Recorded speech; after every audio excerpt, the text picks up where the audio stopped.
যাচ্ছিলাম উল্টো রথে। যেতে যেতে দেখো কত দোকান দেখলাম, সব ছাতা লাগিয়ে এত সুন্দর দোকানদারি করছে।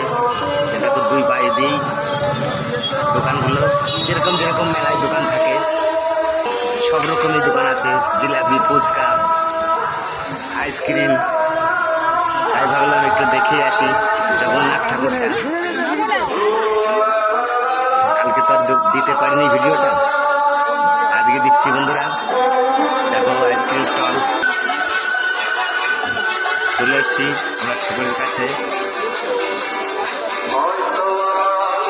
দেখো কত ভিড় হয়েছে, খুব সুন্দর লাগছে। দেখো চলে এসেছি জগন্নাথ ঠাকুরের এখানে রথের কাছে। দেখো জগন্নাথ খুব সুন্দর হয়েছে।